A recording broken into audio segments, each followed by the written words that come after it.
What's going on? We back. It's the Box Clink of more. Y'all know what it is. Back on the boxing grind. It's your boy CJ Goodfella. And we talking about Kell Brook. Jermell Charlo said if Brook wins within 6 against whatever this dude's name, Rabachenko, you know, Kell can be a potential opponent. You know, with it June 9th. You know, on Charlo's comeback fight, which is really nobody to fight, but we talk about it later in the night. Probably in the next video, we talk about his candidates that he could fight, that I like to see him fight, Jermell Charlo. But Kell Brook is not one of them. I linked the tweet. I copied the tweet. I put the tweet description. I put the tweet link in the description. Excuse me. Tired. I put that in the description so y'all can see it for yourself if y'all don't believe me. It's on Charlo's verified page. But Kell Brook, this is the plan for Kell Brook. I already knew it. Lima Smith and Saddam Ali is gonna fight. You know, it's rumored they're gonna fight on the Canelo Triple G rematch undercard. It's a co-featuring David Lemieux and Gary Spike O'Sullivan, which is that's a good 3 lineup for fights for a pay-per-view. In my opinion, a lot of people probably won't agree, but it's a good lineup in my opinion. I like Saddam Ali versus Lima Smith. That's a solid fight. And Spike O'Sullivan and David Lemieux, that got fireworks written all over it. David Lemieux get back in that win column and do his thing. But Kell Brook is going to fight the winner of Saddam Ali and Lima Smith, especially if it's Lima Smith. You know, that's going to be a big UK fight. And then he wants to retire at the end of the year, you know, potentially against Amir Khan, which we'll talk about that later as well, too. So both of these fighters are going to have a segue of separate videos I'm going to speak on. But Charlo, man, he ain't going to get Kell Brook. He talking about in the tweet, I called the shots. Like, at the end of the day, Kell Brook not thinking about Jermell Charlo. Kell Brook didn't really want to move to 154. He want to do some catch weight, say he wants to compete.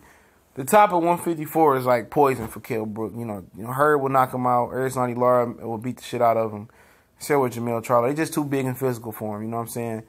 And Kell Brook, you know, people say we compete with Golovkin. Golovkin don't have the speed or the power that these guys got, you know, especially Hurd is just, you know, he do the same thing that Golovkin did, you know, he's just a big machine.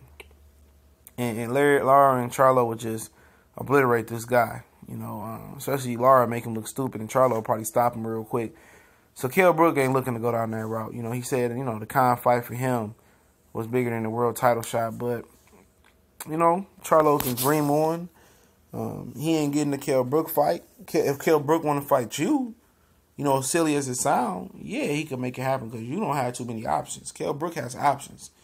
I know it's silly saying that a guy that just got, you know, legitimately well, he's fought at 154 before, especially versus Carson Jones, but really making his full-fledged 154 debut has more options than you because he does. You know, Kell Brook can fight, you know, he can beat this Rabachenko guy. Then he going to get the pipeline to the Smith and Ali winner. Or he can go fight Amir Khan and make big money and retire. So, you know, Kell Brook has more options, especially more lucrative options to Jermell Charlo. Jermell Charlo had to sit tight, probably take a BS fight, and wait for the winner of Lara and Hurd. You know what I'm saying? And he waiting. And Kell Brook can just make moves and be ready to retire in the end of the year, perhaps. So, you know, it sounds stupid that a champion has less options than a guy who's no longer a champion, never been champion at 154. But it's factual. You know, Kell Brook, he can move how he want to move, just as well as he's more vulnerable and people are more willing to fight him because they know his face is all broken up and you know, people calling him the Terminator. So, you know, people going to be willing to, you know, put their strap on the line like Ali or Lima Smith, especially Lima Smith. That's going to be a big domestic clash over there in the UK. They make a shitball of money. You know, then fight Charlo and make a little bit less.